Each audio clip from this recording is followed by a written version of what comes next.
everybody, my name is Tia Torres, and today I'm going to be talking to you about prison pen pals. So you're probably asking what qualifies me. For those of you that don't know the kind of work that I do, I have been running my nonprofit for about 30 years, and part of what we do is the hiring of those released from prison, those on parole, to work with our dogs and our program at our facilities here in Louisiana. Additionally, we also work within the prison system with dogs. And then last but not least, I have been married to 4 different convicts. That's a whole nother podcast. So that's what qualifies me to talk about this. And first, I want to apologize for this grainy video. I live in a really remote area here in the swamps of Southeast Louisiana, so I must be having a bad Wi-Fi day. Anyways, so years ago, the topic of writing to somebody in prison was taboo. You were shamed, pretty much. I know, because that's how I started communicating with a lot of the inmates that I work with and some of the guys that I married. It was through writing somebody in prison. It was something that you kind of kept a secret because you were embarrassed. Now, not so much. But there are different reasons that women write men in prison. And I'm using the women to man example because that is the most common relationships that I've come across. There are plenty of men that write women in prison, women that write women, men that write men that write men. But for my purpose, I'm just going to go based on my experience. And that's a woman writing a man in prison. So through all of my decades of being around many women who have written or are writing men in prison, they all had different reasons, including myself. I think one of the most common stereotypes that other people put on women that write men in prison is, oh, they're insecure. They can't find anybody out here in the real world. Now, in some ways that could be true. Maybe you're shy and you don't feel comfortable going out and meeting guys, face to face. So writing somebody, through just like a letter or an email just makes you feel more comfortable. Now you have to remember something. Back when I started writing guys in prison, there was no like Match.com or Tinder or any of that stuff. We barely had the internet. Okay. So, meeting some guy online or through a website in prison was, kind of somewhat normal.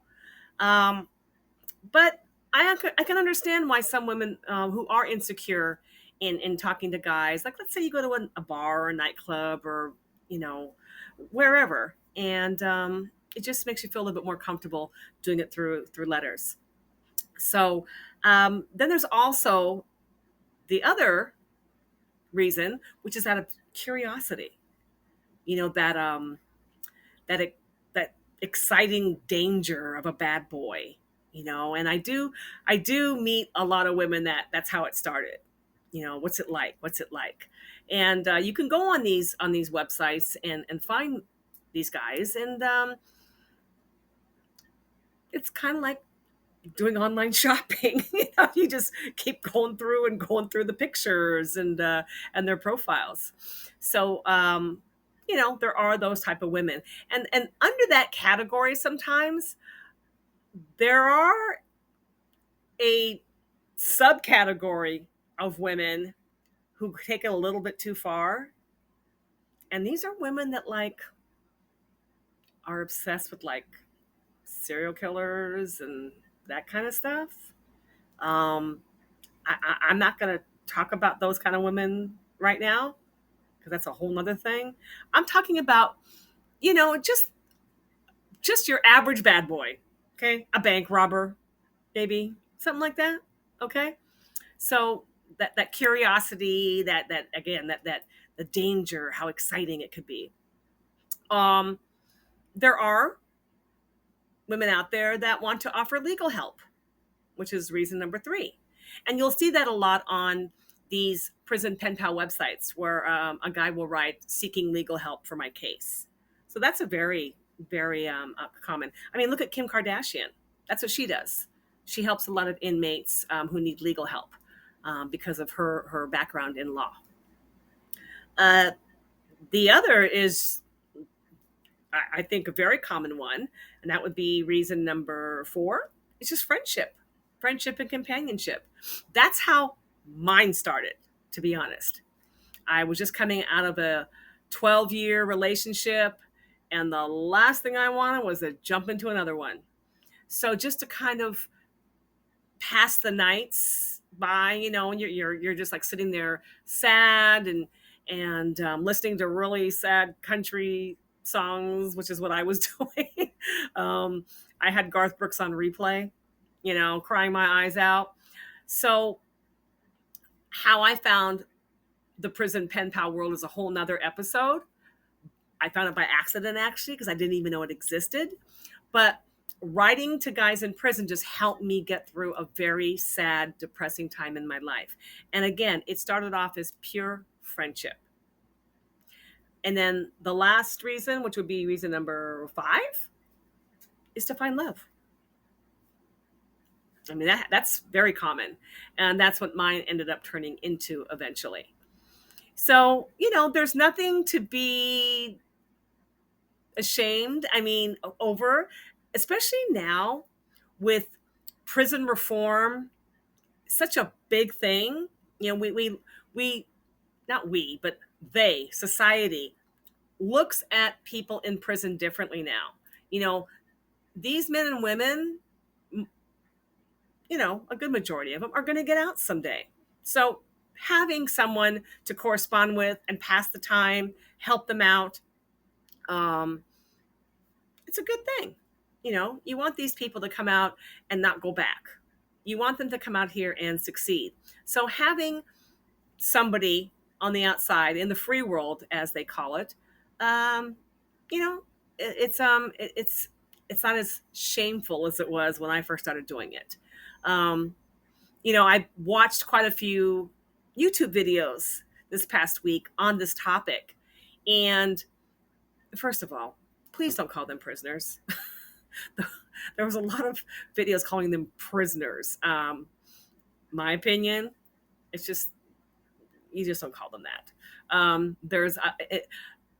For those of us that have been around the system a long time, I know I was taught like a certain verbiage to go with, people that are locked up. I was told that, jailbirds and prisoners, you don't use it. Inmate is a common term. And then when you've done like a lot of time and you're pretty seasoned, you become a convict or a felon when you get out. So that's just how I was taught. So I tend to call them inmates or convicts, which is, for lack of a better term, a more respectful word to call them.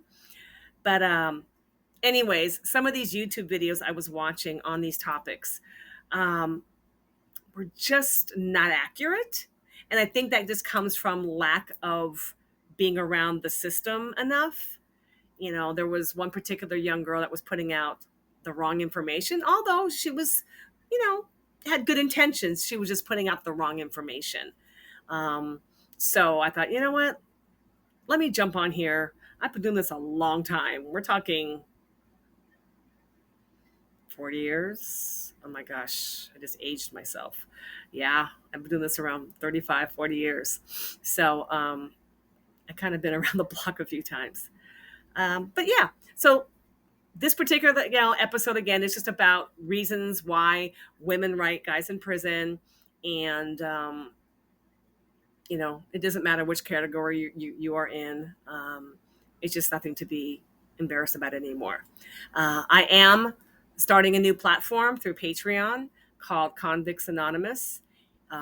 It's going to have several of my prison-related podcasts on there, plus 2 new video podcasts that I'm going to be doing with inmates in the prison system. The one is called Podcast Pen Pals, pretty self-explanatory. Each episode, you're going to be meeting an inmate who needs a pen pal through video or phone calls, and we'll be having one-on-one discussions.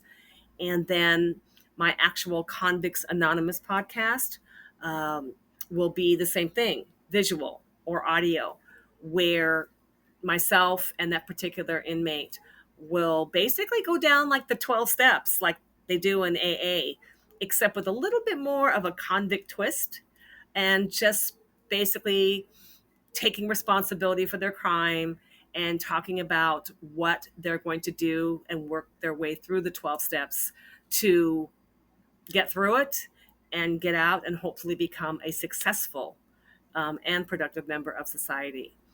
So we're going to get really deep into conversation. And again, that will be on Patreon under Convicts Anonymous. The page is up now, but I'm still uploading content. So go check it out.